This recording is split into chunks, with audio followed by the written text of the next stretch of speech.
Good morning, children. I hope that you all are well and fine. Be at the home and be safe. Okay. Okay. Now, as in the yesterday video, we all have discussed that today we are going to start our new topic, that was heating effect of electric current. Okay.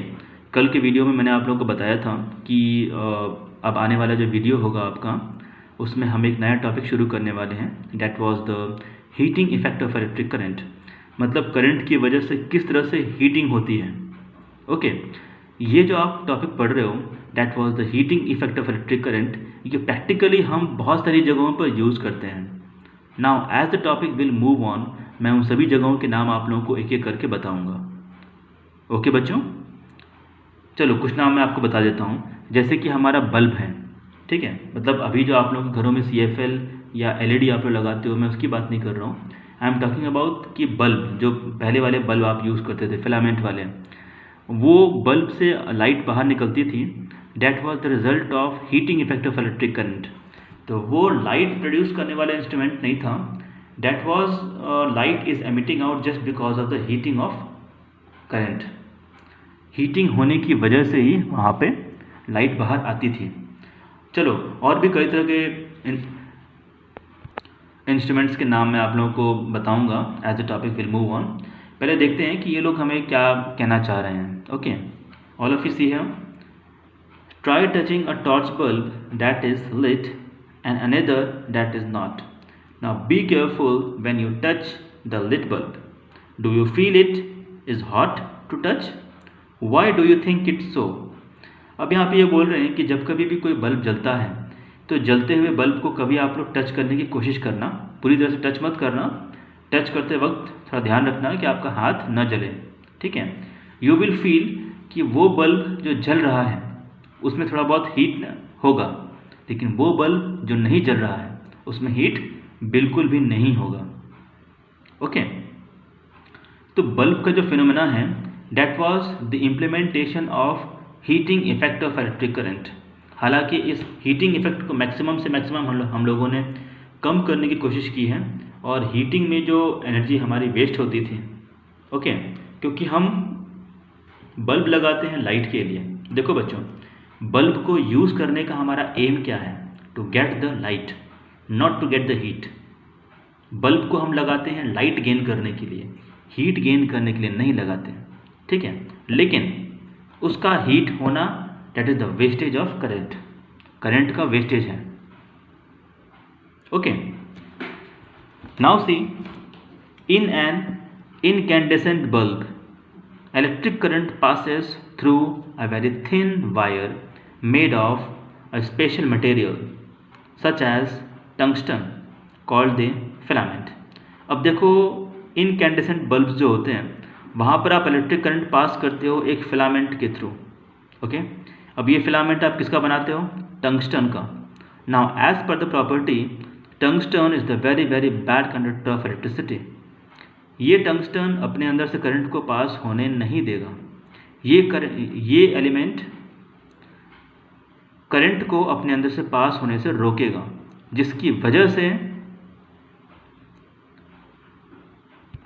इसके अंदर बहुत ज़्यादा heating आ जाएगी. मतलब current flow होना चाहता है, current वहाँ से पास होना चाहता है, लेकिन इस एलिमेंट की प्रॉपर्टी की वजह से वो ठीक तरीके से पास नहीं हो पाएगा. लेकिन भाई करंट तो करंट है, उसको तो पास होना है, वो तो पास होगा ही. अब ज़बरदस्ती करंट इसके अंदर से पास होने की कोशिश करता है. ओके. और ज़बरदस्ती पास होने की वजह से टंगस्टन हीटअप हो जाता है, और हीट होने की वजह से हमें करंट प्रोवाइड करता है. When the bulb is switched on, the filament gets heated. जब कभी भी आप बल्ब को स्विच ऑन करते हो, मतलब उसमें करंट की सप्लाई देते हो, तो वो फिलामेंट हीट हो जाता है. This is due to the heating effect of electric current. तो जब कभी भी आपने ये बल्ब बनाया था, भाई पहले के ज़माने में जब हमारे पास बहुत ज़्यादा मॉडर्न टेक्निक्स अवेलेबल नहीं थी, उस टाइम पर हमें लाइट की रिक्वायरमेंट थी. तो आप जानते हो कि development is not coming in a single day. किसी भी फील्ड का डेवलपमेंट हो, चाहे वो साइंस का हो, चाहे किसी भी फील्ड का हो, डेवलपमेंट को होने में, एडवांसमेंट को होने में काफ़ी वक्त लगता है, ठीक है. अलग अलग चीज़ों के बारे में हम जानते हैं, सुनते हैं, उसके ऊपर रिसर्च करते हैं उनके बारे में, और ज़्यादा उनके बारे में पता करते हैं, उनकी वैल्यूज़ को पहचानते हैं, उनकी एप्लीकेशंस को जानते हैं, तब जा कर के धीरे धीरे करके डेवलपमेंट होता है। ठीक है। तो पुराने ज़माने में जब हमारे पास लाइट का कोई बहुत अच्छा सोर्स नहीं था रात में, तो हम इस तरह के बल्ब्स का यूज़ करते थे। तो ये जो बल्ब्स थे वो heating effect of electric current के बेसिस पे काम करते थे। Now let's have a see the heating effect of current is used in the several appliances. अब देखो यहाँ पर कुछ अप्लायंसेस के नाम दिए हुए हैं जहाँ पर कि आप हीटिंग इफेक्ट को यूज़ करते हो। ओके, अब देखो बच्चों, यहाँ पर मैं एक बात आपको बताना चाहूँगा कि करंट के फ्लो होने की वजह से हीट का प्रोड्यूस होना, this is not a good thing. Current के फ्लो होने की वजह से हीट को प्रोड्यूस नहीं होना चाहिए, लेकिन इस प्रॉपर्टी को हमने एडवांटेज में कन्वर्ट कर लिया है। मतलब heating effect of electric current एक तरह का डिसएडवांटेज है, जिसको हम लोगों ने एडवांटेज में कन्वर्ट करके कई तरह के इलेक्ट्रिकल अप्लायंसेस बना दिए हैं। जैसे कि हमारे घरों में जो हम गीज़र यूज़ करते हैं। ओके, देखो इलेक्ट्रिक टोस्ट बनाने के लिए हमें क्या चाहिए? हीट। तो वो हीट गैस की बजाय हमने करंट से प्रोड्यूस करना शुरू कर दिया, क्योंकि हम ये बात जान गए कि जब कभी भी आप करंट को फ्लो होने से रोकोगे तो अल्टीमेटली में उस वायर में या उस एलिमेंट में हीट प्रोड्यूस हो जाएगी। तो किसी भी तरह का एलिमेंट हो, अगर मुझे इसको हीट करना है तो मैं उसके अंदर से करंट पास करूँगा और किसी न किसी वजह से उसको उस एलिमेंट में रोकने की कोशिश करूँगा। ठीक है। Electric toaster, electric irons, hot plates जिसका हम यूज़ करते हैं प्रैक्टिकल लैब में भी। अगर आप लोगों को याद हो तो हमारे जो साइंस की लैब हैं वहाँ पर भी हम हॉट प्लेट्स हमने रखी हुई है और वो कई तरह के प्रैक्टिकल्स में हमें काम आती हैं। Electric hair dryers, okay, electric ovens, इसके अलावा इलेक्ट्रिक गीज़र्स जो ठंड के मौसम में नहाने के लिए गर्म पानी कर देता है। ठीक है। तो ये सारे इलेक्ट्रिकल इंस्ट्रूमेंट्स हैं जो heating effect of electric current के ऊपर काम करते हैं। Okay, now turn over the page all of you. Now see these appliances contain tightly wound coils।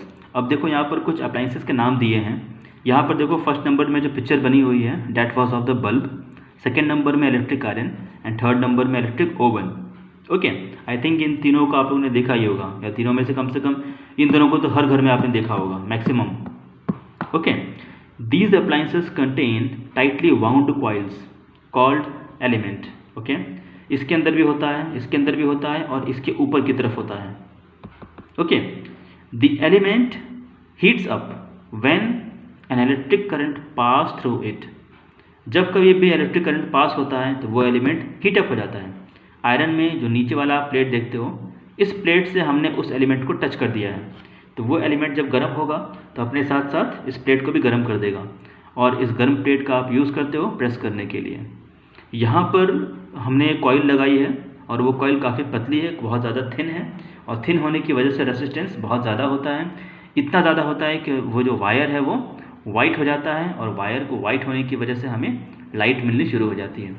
Microwave oven में आप यहाँ पे सामान रखते हो नीचे और उसको विंडो बंद करके ऑन कर देते हो। इससे होता क्या है कि ऊपर जो प्लेट लगी हुई है वो काफ़ी गर्म होती है और गर्म होने की वजह से ऊपर से कुछ वेव्स निकलती हैं जो उस गर्मी को ले करके नीचे आती हैं और नीचे रखे हुए खाने के अंदर के हर एक पार्टिकल्स को वो हीट ट्रांसफ़र कर देती हैं।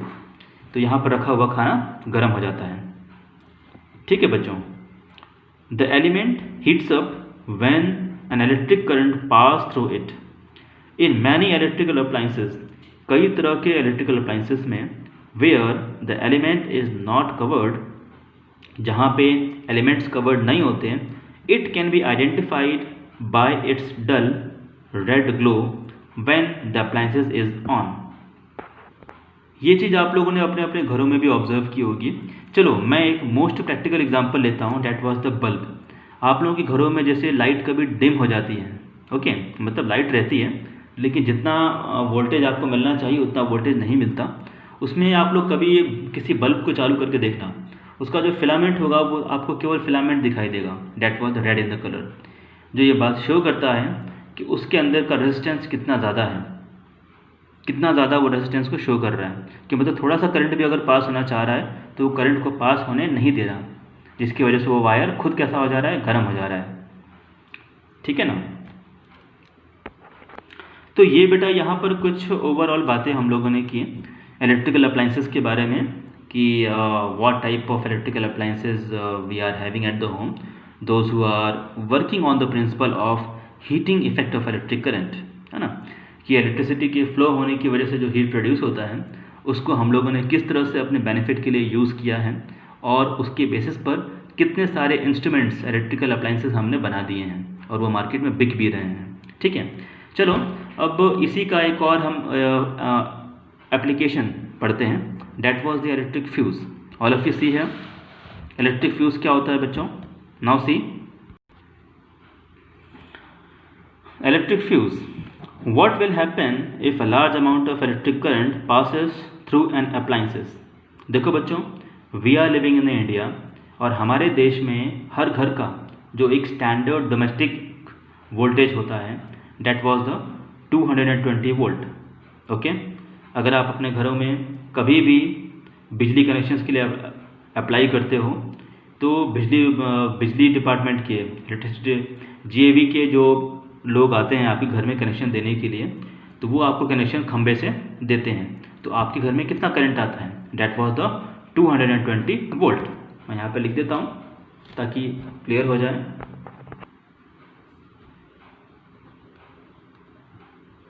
ओके बच्चों, now see it causes the wire to be get over heated and the appliances get damage. अब देखो यहाँ पर हम क्या बात कर रहे हैं, यहाँ पर हम ये कह रहे हैं कि हमारे घरों में जितने भी इलेक्ट्रिकल अप्लायंसेस हैं उन सभी को किसी न किसी कंपनी ने बनाया है। ओके, जब कभी भी उनको बनाया गया था तो हमने इस बात को ध्यान में रख के बनाया है कि आप इसको अपने घरों में यूज़ करोगे और आप इसको इंडिया में यूज़ करोगे। ठीक है, तो हमने इसको बनाया था 220 वोल्ट के अकॉर्डिंग कि वो अप्लायंस 220 वोल्ट की मेन वोल्टेज सप्लाई में रन करेगा, लेकिन बाई चांस उसमें ज़्यादा करंट फ्लो हो गया तो क्या होगा, ultimately the electrical appliance and the wire they both will get damage. जो आपके पास इलेक्ट्रिकल अप्लायंसेज हैं वो और वायर ये दोनों के दोनों डैमेज हो जाएंगे। ठीक है, now this situation arises as a result of some fault in this circuit and can be extremely dangerous as it can lead to the fire. अब देखो, मान लो कि ट्रांसफार्मर में कुछ गड़बड़ी आ गई, भाई बहुत तेज़ बारिश हो रही है, बारिश की वजह से ट्रांसफार्मर फेल हो गया, और जिस ट्रांसफार्मर की जिम्मेदारी होती है कि मेन सप्लाई वोल्टेज के करंट को कम करना और कम करके उसको 220 वोल्ट में कन्वर्ट करके आप लोगों के घरों में देना, ये वाला काम अगर ट्रांसफार्मर करना बंद कर दे तो आपके घर में बहुत ज़्यादा अमाउंट में करंट आ जाएगी जो आपके लिए भी सेफ़ नहीं है और आपके घरों में चलने वाले इलेक्ट्रिकल अप्लायंसेस के लिए भी सेफ़ नहीं है। ठीक है, तो इस केस में हमारे पास कोई एक ऐसा इंस्ट्रूमेंट होना चाहिए जो घर की मेन सप्लाई में लगा हो और जब कभी भी कोई भी extra amount of current flow होने की कोशिश करे तो वो उसको रोक दे। For that purpose only we are using the electric fuse. अब देखो इसके बारे में कुछ और बातें हम जान लेते हैं। Turn over the page.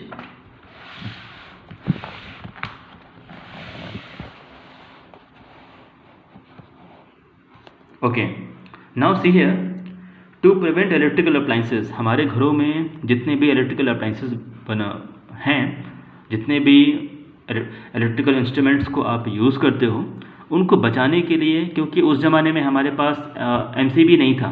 भाई आज तो हमारे पास चलो एमसीबी है, ठीक है, लेकिन पहले हमारे पास एमसीबी नहीं था, हमारे पास मॉडर्न टेक्निक्स डेवलप्ड नहीं थी, लेकिन उस वक्त भी हमारे पास कुछ अप्लायंसेस तो थे। ठीक है, तो उसको अगर आप बहुत ज़्यादा वोल्टेज से बचाना चाहते हो, बर्स्ट होने से बचाना चाहते हो, जलने से बचाना चाहते हो, तो इसके लिए हम फ्यूज़ का यूज़ करते थे।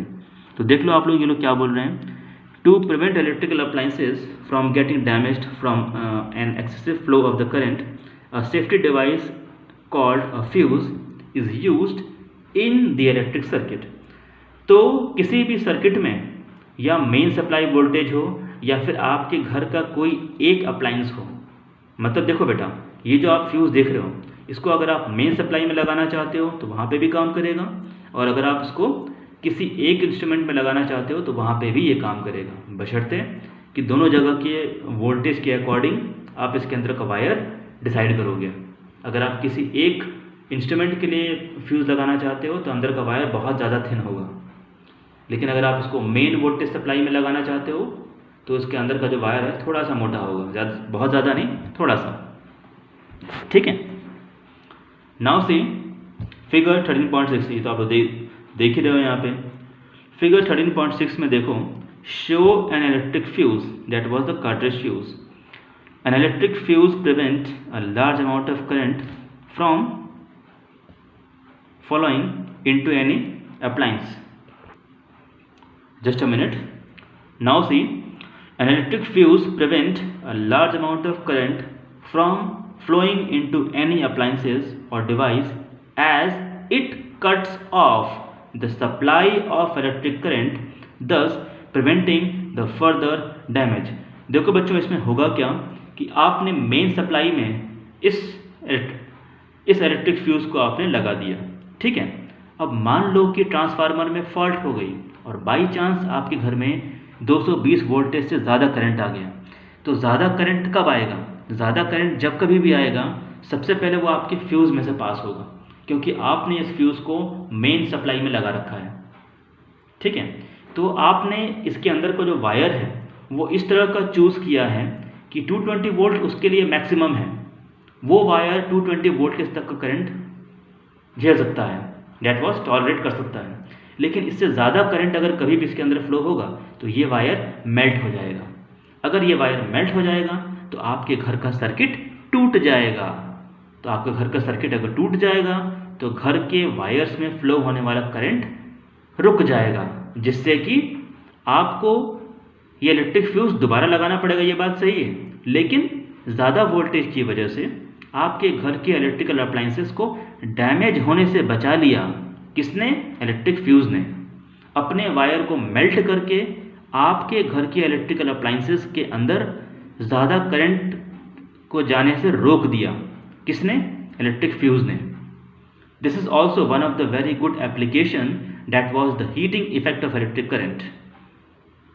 ओके, आप लोग फिजिक्स की किसी भी किताब को पढ़ लीजिए, हर बुक में आपको यही देखने के लिए मिलेगा कि करंट का हीटिंग इफेक्ट शो करना this is not a good, ये ठीक चीज़ नहीं है। लेकिन हमने अपनी नीड्स के अकॉर्डिंग, जो हमारी ज़रूरतें हैं उसके अकॉर्डिंग और अपना माइंड यूज़ करके बहुत सारे ऐसे फील्ड हैं, बहुत सारे ऐसे एरियाज़ हैं जहाँ पर हमने heating effect of electric current को काफ़ी बेनिफिशियल फॉर्म में एक्सेप्ट किया है, और कई तरह के अप्लायंसेस हमने बना दिए हैं जो कि heating effect of electric current के ऊपर ही काम करते हैं। ठीक है बच्चों, चलो आज के लिए बस इतना ही। कल की वीडियो में मैं शुरू करूंगा that was the principle of an electric fuse. Electric fuse का प्रिंसिपल क्या होता है, मतलब उसका सिद्धांत क्या है, किस सिद्धांत पे ये काम करता है। ओके बच्चों, चलो।